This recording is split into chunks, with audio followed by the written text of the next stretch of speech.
You are the victim of a con. You have more than likely said to yourself sometime in the last few years, even 10 years, that you just didn't get tech, or you're getting too old, or that tech's gotten away from you because you found a service or an app or your computer annoying. You or someone you love have convinced themselves that their inability to use something is a sign that they are deficient, that they've failed to keep up with the times, as if the things we use every day should be in a constant state of flux. You're listening to Better Offline, and I'm Ed Zitron.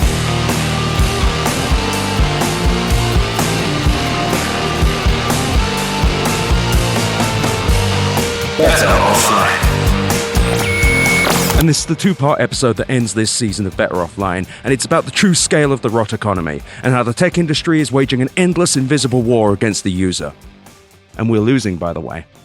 We're losing really badly. They're slowly taking everything away, adding tolls and growth hacks around basically every part of our lives, and they can't even give us the dignity of making sure the things that make them billions keep functioning. No. They have to twist them at every goddamn corner to make them more profitable because they know in many cases that we have nowhere else to go. Think about it.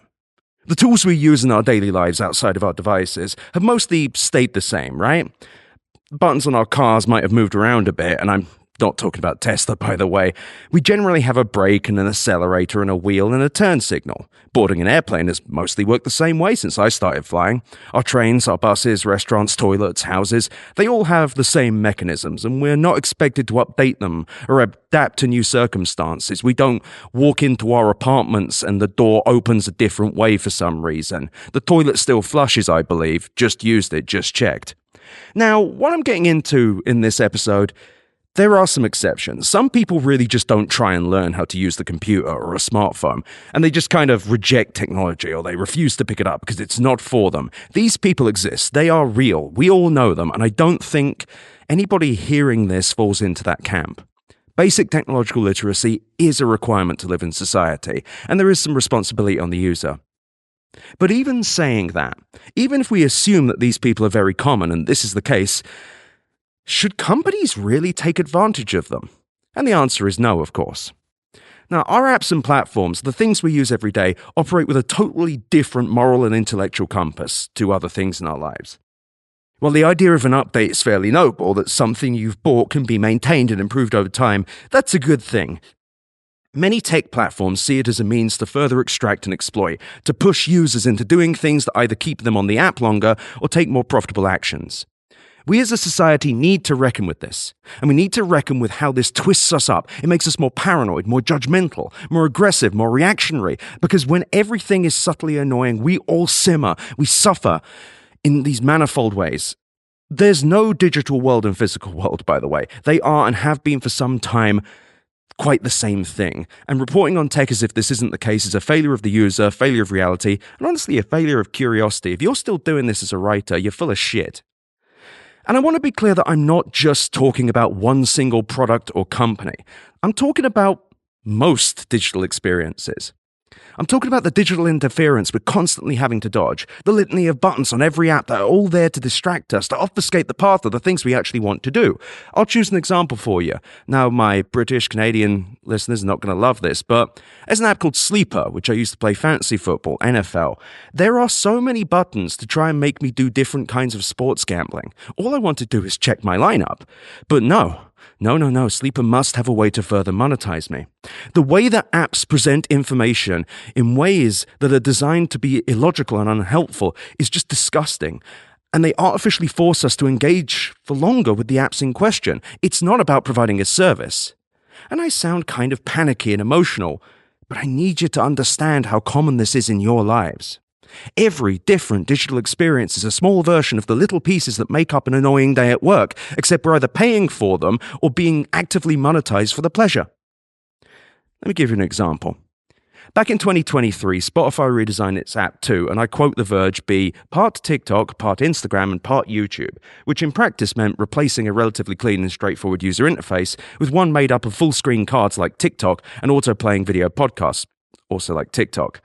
And CEO Daniel Ek claimed that this would, and I'm quoting Sky News here, make the platform come alive with different content on a platform that was built and sold as a place to listen to music. And the tech media, by the way, waved off this redesign without really thinking about it. They didn't consider its significance. At the drop of a hat, hundreds of millions of people's existence, their experience of listening to music, would change at the whim of a multi-billionaire, with the express purpose of forcing them to engage with completely different content than they sign up for, as a means of increasing engagement, metrics, and revenue for a public company. By all means, try and pretend that this is just an app. It's just music, right? No. People's relationships with music and entertainment are intrinsically linked to their moods and their motivations. And no matter how you feel, it's clear that Spotify, a company best known for fucking and exploiting its artists, treats its customers, both paying and otherwise, with a similar level of contempt. And they're far from alone.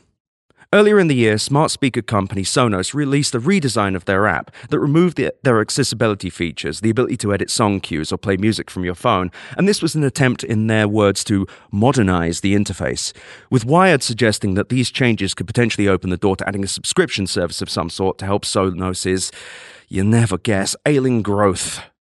Meta, great example as well, continually redesigns Facebook and Instagram, the latest of which happened in October, to focus Facebook on Gen Z users, and they're probably the most egregious example of the constant chaos of our digital lives. While we might complain about these things, we're stuck with them because the conditions of our investment in tech are that we need accounts. We have the features that are customized for us. The more time we put into it, the more it becomes ours, but really, the more we become owned by the companies. We have ways we've set things up that mire us further to an ecosystem, and that's fine for a time. It's kind of like having to buy specific outfits for specific occasions, except they might stop fitting at random, and I don't mean based on your weight, they just expand and contract at random. We load websites expecting something to go wrong, because it probably will, with mobile websites that cover entire screens with pop-up ads that can break the entire experience. My favorite example, by the way, is IGN.com, which is a site that receives over 118 million unique monthly visitors that will regularly crash your mobile browser. No, really. Go and look up the God of War Ragnarok guide right now and try scrolling on your phone. If it doesn't crash your browser, I'll be very bloody surprised. Seemingly every experience online demands our email address, and giving them our email address adds another email to inboxes already stuffed with two types of spam. The actual get the biggest laser spam that immediately hits your junk folder, and then the growth hack emails we receive from clothing brands we wanted a discount from, or newspapers we pay that still feel it's necessary to email us 3 to 5 times a day. Every app we use is intentionally built to growth hack, a term that means moving things around in such a way that the user does the things we want them to do as a company. Dating apps gauge your best matches behind $1.99 or more microtransactions. Uber puts suggestions and massive banners throughout their apps to try and convince you to use one of their other apps, or maybe you accidentally hit them, which gives Uber a better chance to get you to try them. Outlook, one of the most popular email platforms in the world, puts advertisements in your email inbox that are near indistinguishable from new emails, and they're actually at the top of your inbox too. And Meta, my favorite, they have these video carousels, previously just on Facebook, but they just added them to Instagram, that intentionally only play the first seconds of a clip as a means of making you click, giving them more clicks, more engagement, and more things to trick the street with. What I'm getting at, and I think you kind of have experienced yourself, is that our digital lives are actively abusive and hostile. Our apps are ever changing. They're adapting not to us, not to our conditions or our needs, but to the demands of investors and internal stakeholders that have reduced who we are and what we do to an ever-growing selection of manipulatable metrics. Things that don't really tell them anything other than how to knock us around to make us do more. It isn't that you don't get tech. I must insist you understand this. It's that the tech you use every day is completely and utterly insane. Every app has a different design. Almost every design is growth hacked to optimize your activity on said app, with each app trying to make you do different things, with some apps having entire growth hacking teams that continually evaluate what you do and what your friends are doing, and perhaps find new ways to mash them together so they can make more money come out. It doesn't matter if the experience sucks. That's not what they're there for. They're not there to make things better. I want you to realize that this is in almost every application you use. I know I'm repeating myself, but it's important. And I'm not saying this to complain, but it's because I believe, as I've hinted at previously, that we're in the midst of the largest scale ecological disaster of our time. Because almost every single interaction with technology, which is required to live in modern society, has become actively adversarial to the user. These issues hit everything we do, all the time, constantly. We're constantly interrupted, and I believe it's so much bigger than social media and algorithms. though I must be clear they're absolutely a big part of it.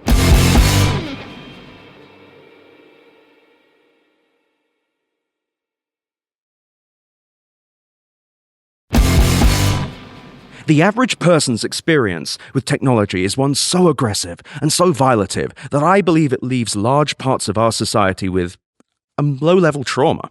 I know it sounds dramatic. Some of you hearing this may scoff at the idea even. After all, you're smart, right? You know about disinformation. You know about what these companies are doing, and thus, most people do, right? Wrong. Most people don't think about the things they're doing at all, and they're just trying to get by in a society that increasingly demands we make more money to buy the same things, with our lives both interfered with and judged by social networks, with aggressive algorithms that feed us more things based on what we'll engage with, which might mean things that piss us off or actively radicalize us. People are nagged constantly by these goddamn notifications, an average of 46 a day, some useful, some advertisements, like, say, Apple telling us that there's a nail-biter college football game regardless of whether we've interacted with any football contact ever, or a Slack message saying that you haven't joined a group you were invited to a week ago, or Etsy letting you know that you can buy things for an upcoming holiday. It's all the time, it's everywhere, it's constant. It's relentless, and the more time you invest in using a device, the more of these notifications you get, making you less likely or capable of turning them off. After all, how well are you doing keeping your inbox clean? How's that going? What's that? What was that? You get 25 emails a day, many of them from a different company owned by Williams-Sonoma? Damn, that's crazy. But the indignities don't end there, because these people also have to be constantly aware of scams and outright misinformation, both on social networks that don't really care to stop it, and on the chumbox advertisements below most major news publications. And if you don't know what that is, those are those weird little stories at the bottom promising miracle cures or trying to sell you weed, or, well, fake weed from Cheech and Chong. Plenty of people who read and write about technology have this insipid amount of privilege. They assume that it's natural that you know that there are entities out there trying to scam or trick you, and I'd argue that most people don't. Most people are just trying to get by. And to most people, a video from rumble.com may as well be the same thing as a video from CNN.com, and most people would believe that every advertisement is somehow verified for its accuracy versus the truth, which is it's sold at scale all the time to whoever will pay money. I want to give you a really good example, and this one turns my fucking stomach. This one really pisses me off. And I want to just say, what I'm about to say, CNN.com, it's on NBCnews.com, and it's also on The Verge. Nilay Patel, you need to fix this shit. It's disgusting. But let's talk about CNN.com, a website that had 594 million visitors in October 2024. At the bottom of CNN, when you scroll down, is something that says paid partner content, including things from publications like Finance Buzz that tell you about the, and I quote, 9 dumbest things smart people waste money on. Finance Buzz immediately, when you click through, asks you to turn your notifications on, so that they can ping you when they have new articles. And each bullet on the story leads to one of a different kind of affiliate marketing arm of the company trying to sell you car insurance and credit cards where they get a little smidgen of commission every time someone buys something. And you're offered the chance to share your email address to receive, and I quote, vetted side hustles and proven ways to earn extra cash sent to your inbox, which I assume includes things like the advertorial I was led to, where they were telling me that yes, you could make money playing online bingo in games such as Bingo Cash against other people. And I saw that and I said, that doesn't sound true at all, so I went and looked him up. Papaya Games, developer of Bingo Cash, was sued in March by rival gaming company Skills for using bots in allegedly skill-based games that are supposed to be between humans, and the Michigan Gaming Control Board issued a cease and desist order against the company for violating multiple gaming laws, including the Lawful Internet Gaming Act. To quote the lawsuit, Papaya's games are not skill-based and users are often not playing against live actual opponents, but against Papaya's own bots that direct and rig the game so that Papaya itself wins its users' money, while leading them to believe that they lost to a live human opponent. This is a website and its associated content that had prime placement on the front page of a major news outlet.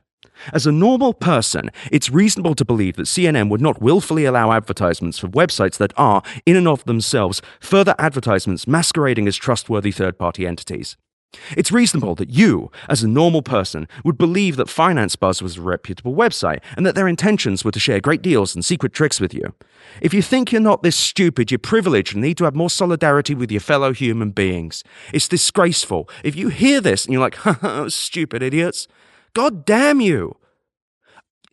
People are being screwed. People are being screwed right now in this way that you might scoff at, that you might look down your nose at, but this is serious. And this is horrible. And companies like Outbrain and Taboola, who make these chumbox advertisements, they make millions and millions of dollars doing this. And really, putting aside any privilege you might have, or maybe you don't, maybe you get what I'm talking about here, why wouldn't you think that the content on one of the most notable media outlets in the entire world is trustworthy? Now, nothing I'm saying is meant to be polemic or pessimistic or describing anything other than the shit that's happening in front of my eyes and your eyes and the eyes of billions of people. Dismissing these things as just how it is, as we have for years, allows powerful people with no real plan and no real goals other than growth to thrive. And sneering at people dumb enough to get tricked by an internet and tech industry built specifically to trick them suggests that you have no idea how you are being scammed because you're smug and arrogant. And I realize I'm possibly making up a person to be angry at, but I've had a few conversations recently with people who had this reaction. And it sucks. We all learn things for the first time, and it's like, if you never learned, how would you learn? And I'm trying to, I guess, make up this person, but if anyone listening had that attitude, it's important. I need you to stop trying to explain away how fucking offensive using the internet and technology has become. I need you to stop making excuses for the powerful and consider the sheer scale of the societal rat fucking happening on almost every single device in the world, and consider the ramifications of the difficulty that a human being using the internet has trying to live an honest, dignified, and reasonable life. And maybe you're in the middle ground. Maybe you didn't judge them. Maybe it just wasn't you. Either way, I think it's important to put this down. To exist in modern society requires you to use these devices or otherwise sacrifice large parts of how you'd interact with other people. You need a laptop or smartphone for work, probably both, for school or for anything really.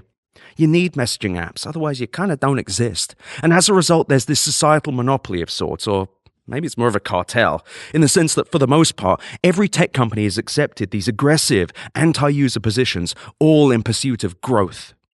The stakes are so much higher than I think anyone realizes, especially in the tech media. And I don't know why they're not more willing to discuss the scale. They can pick the issues, they can say this is bad and this is bad, and then they can run glossy coverage for Zuckerberg or Musk. But it's bad. It's worse. It's worse than a lot of things, and just it's undiscussed, and I feel almost like I'm saying something obvious, but I've looked. This isn't being put down like this. No one's just pointing at the everything. The bad, the extent of the damage, the pain, the frustration, the terror, it's so constant. And we're all in some level just kind of numb to it, because discussing it requires accepting that a vast majority of people live poisoned lives thanks to their phones and their laptops. And this isn't even an anti-technology position. I want it to be better. And as you'll hear soon, I do love the computer. But we really need to get into this, and we need to realize we all live in the ruins created by the rot economy, where the only thing that matters is growth. Growth of revenue, growth of business, growth of metrics related to said business, growth of engagement, of clicks, of time on the app, of purchases of microtransactions, of impressions of ads, of things done that make executives feel happy and make the growth team see the number go up. It's goddamn sickening. However, if you want to feel better, I'm pretty sure that after I stop speaking here, there's going to be an ad, and I am 100% confident that this ad follows. It will align with everything I've been saying. It won't be for something that has a kind of an ironic context considering my work. You're going to chuckle and chortle because of how right I am here, not because the thing that follows is completely discordant.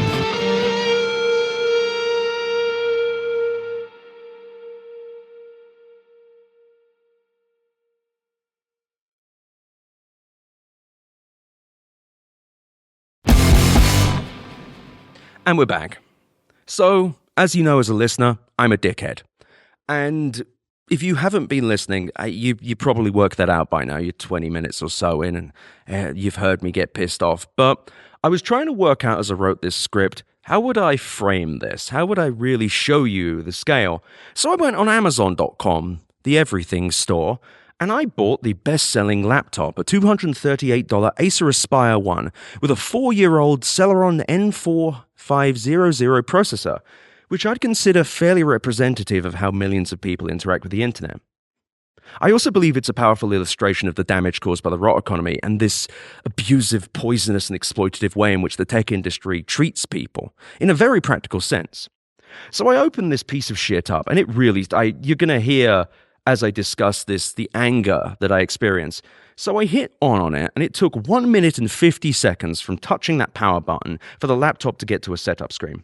It then took another minute and a half to connect and begin downloading updates, which then took several more minutes. After that, I was faced with a licensing agreement where I agreed to binding arbitration to use Windows, another 24-second pause, and then I got shown a screen of different, and I quote, ways I could unlock my Microsoft experience with animations that shuddered and jerked violently. It really didn't feel good. It was just, immediately you could tell this thing was cheap. Now, throughout using this thing, this cheap trackpad on this laptop, it would just miss the occasional click. And at this point, I was forced to create a Microsoft account and hand over my cell phone or another email address to receive a code, or I'd not be able to use the laptop at all. Each menu screen takes 3 to 5 seconds to load, and I'm asked to customize my experience with things like personalized ads, tips, and recommendations, with every option turned on by default, by the way. And then I had to sign up for another account, this time with Acer. At one point, I'm simply shown an ad for Microsoft OneDrive and their cloud storage product with a QR code to download it on my phone, and then I'm told that Windows has to download a few updates, which I assume are different to the updates I did before. Now, I'm not just complaining. I'm trying to explain how much stuff happens when a regular person who cannot afford a MacBook, who cannot afford a nice Dell laptop, just buys the first one off of Amazon, as we all do with different products.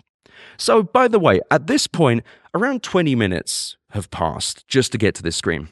It then took another 33 minutes for the updates to finish, and then another minute and 57 seconds to log in, at which point a screen popped up telling me to set up a browser and discover the best of Windows, including finding the apps I love from the Microsoft Store, and the option to create an AI-generated theme of my browser, or for my browser even.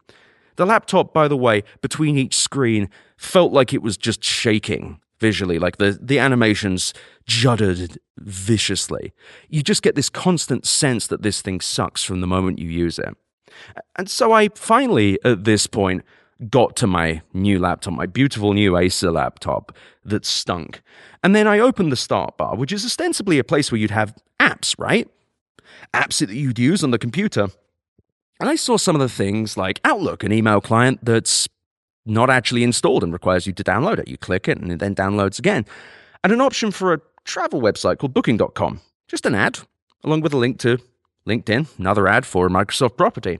One app, Clipchamp, was installed but immediately needed to be updated, which did not work when I hit update, which then forced me to go find the updates page, which then showed me at least 40 different apps called things like Sweet Labs Inc. I do not know what any of this stuff was. It's just so strange.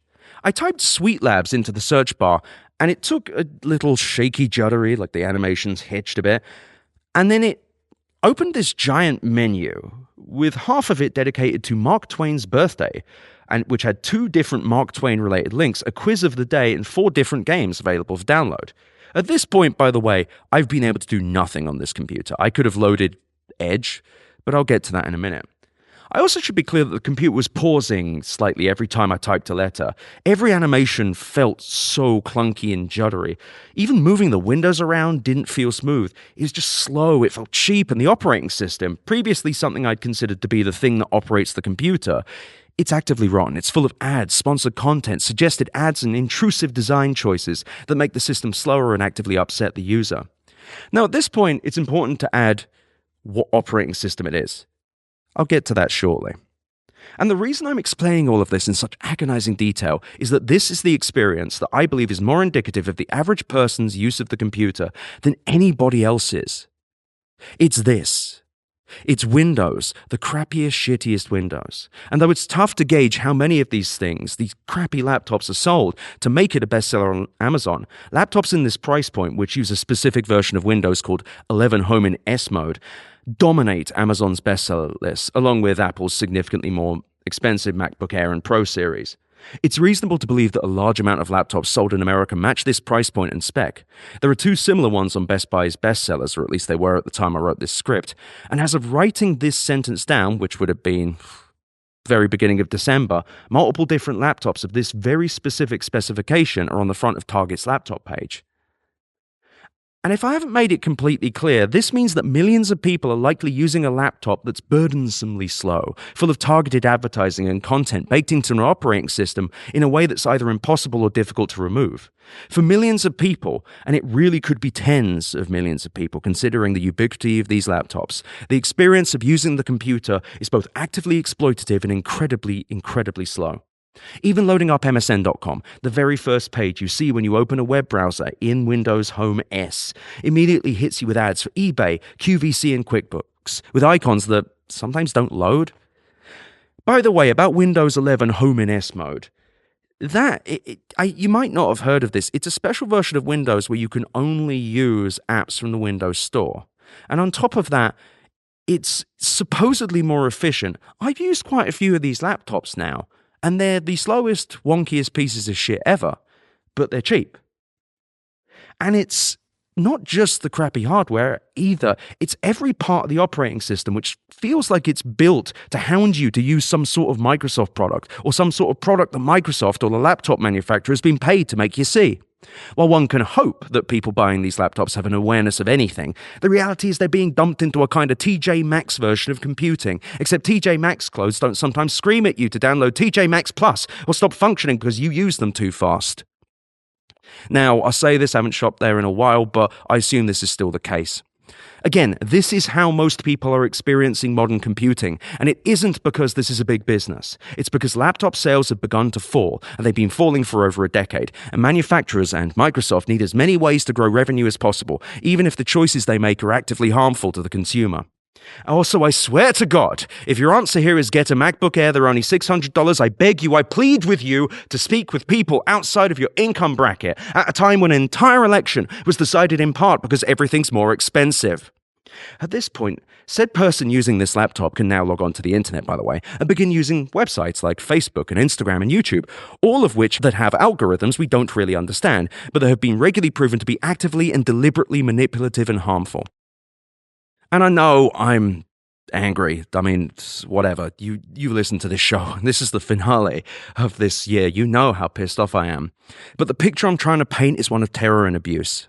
The average person's experience of using a computer starts with aggressive interference delivered in a shoddy sludge-like frame, and the wider internet opens up to said user, which has already been battered by a horrible user experience, by the way. They're immediately thrown into this heavily algorithmic feed of some sort, each different feed built to con them in a unique way, feeding whatever holds their attention and chucking ads in there as best they can. As they browse the web, websites like The Verge and NBC News feature stories from companies like worldtrending.com, with advertisements for bizarre toys written in the style of a blog, so intentional in their deceit that the page in question has a huge disclaimer at the bottom saying it's an ad. As their clunky, shuddering, shitty laptop hitches between every scroll, they go to ESPN.com when the laptop slows to a crawl. Everything slows to a crawl. Why? Why, goddammit, is everything so fucking slow, these people say. I'll just stay on Facebook or Instagram or YouTube. At least that place doesn't crash half the time or trick me. Sadly not. The biggest trick that these platforms played wasn't the algorithm, but the convenience. In an internet so horribly poisoned by growth capitalism, these platforms show a degree of peace and consistency, even if they're specifically engineered to manipulate you. Using the computer in the modern age is so inherently hostile that it pushes us towards corporate authoritarians like Apple, Microsoft, Google, and Meta. And now that every website is so desperate for our email to show us ads and to push stuff on us, it's either harmful or difficult for the average person to exist online. So of course they're going to go to the big box websites. They feel comparatively safe even if they're not. When every single website needs to make as much money as possible because their private equity or hedge fund or massive corporate owners need to make more money every year without fail, the incentives of building the internet veer away from providing a service or information and towards putting you, the listener, in silent service of a corporation. If you're technologically savvy in reading this, by the way, sit down and think. Think for a second about the amount of effort you've put into mitigating the problems with the internet and modern computing. Fresh installs of Windows on new machines, avoiding certain websites because you've learned what the bad ones look like, not interacting with random people in your DMs because you know that's what a spam bot looks like, and so on and so forth. Think about it. I know a lot of you are very technologically savvy, but you're instinctually ducking and weaving around an internet and digital ecosystem that continually tries to interrupt you. You're batting away pop-ups and silencing notifications, knowing that they all want something from you, and I need you to realize that most people are not like you, and you too are actively victimized by the tech ecosystem. As a result, and like I said a few weeks ago, I believe that most people are actively concussed by their daily lives because most people's daily lives are on the computer or their smartphones, and those lives have been stripped of dignity. When they look at the media, the best they'll get is a degree of, algorithm bad? Is Facebook not good? Actually, I take it back. You don't really get that either. You know how bad Facebook and Instagram are. You don't even get the media really covering it. It drives me insane. Yet it's so much more than just the algorithm. It's almost the entirety of the digital ecosystem, from websites to apps to the devices we use every day. The fact that so many people likely use a laptop that's equal parts unfit for the task and stuffed full of growth-hacked poison is utterly goddamn disgraceful, because it means that the only way to escape the poison is to simply have more money. Those who can't afford a $300 at least phone or a $600 laptop are left to use this offensively bad technology, and we have, at societal scale, simply accepted that this is how things go. The result is that everything's a chaotic mess. And by everything, I mean almost every digital experience, like I've been saying. And if you still believe the digital world has no bearing on the physical world, you're a dumbass. Everything you do, for the most part, goes through apps and websites. It's impossible to avoid, and it gets harder to wade through if you aren't wealthy enough or lucky enough to have someone teach you or own a powerful enough device. Which is not something that really happens in school in any case. They're not really loading you up with the most powerful stuff, nor do I believe that schools are sitting there and telling people not just how to use the computer, but to make sure the computer doesn't use you. Yet even on the expensive devices, you're still a victim of algorithmic and growth hack manipulation, even if you're aware of it. Knowing allows you to fight back, even if it's just to stop yourself being overwhelmed by the mess and means that you can read things that can tell you what new horrors we can avoid next. But you're still the target, and you're still receiving hundreds of marketing emails a week. You still receive spam calls, and you're still unable to use Facebook or Instagram without being bombarded by ads and algorithmically charged content. And I realize in this episode I've kind of brought the hammer down. I've called imaginary or real people dumbasses. Attack people listening. I'm not really angry at you. I'm not. I know it might sound like that, and it really isn't. The conditions of society have adjusted so that we've just accepted how bad things are. That we've just said, it sucks, but it's everywhere, so what you going to do about it? And I'm angry about it because I feel like my peers in the tech media don't take it seriously either. They've just become numb to it like we all have. And it sucks. We shouldn't become numb to this. If we just had toxic dump in the streets, and who knows with the upcoming EPA, whether we will, we'd say something, right? If we were getting burned by random things, we would be upset. We'd be like, ugh, ouch. But because these little attacks, these little indignities are so subtle and so common, they're everywhere, it's kind of hard to talk about. It's kind of hard to have language about. And in the next episode, I'm going to talk about why that language is so important, about how fighting back is discussing and raising these problems. And I don't mean with your congressman. I don't mean with elected officials, though that might work, that might help.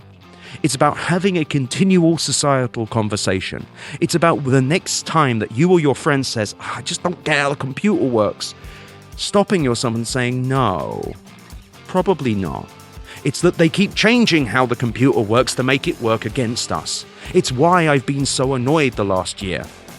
And in this two-part finale, I want you to remember that you're the victim.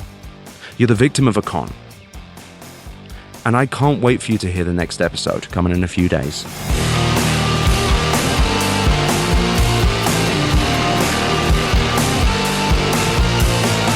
Thank you for listening to Better Offline. The editor and composer of the Better Offline theme song is Matt Osowski. You can check out more of his music and audio projects at mattosowski.com. mattosowski.com. You can email me at easy@betteroffline.com or visit betteroffline.com to find more podcast links and, of course, my newsletter. I also really recommend you go to chat.wheresyoured.at to visit the Discord and go to r/betteroffline to check out our Reddit. Thank you so much for listening. Better Offline is a production of Cool Zone Media. For more from Cool Zone Media, visit our website, coolzonemedia.com, or check us out on the iHeart Radio app, Apple Podcasts, or wherever you get your podcasts.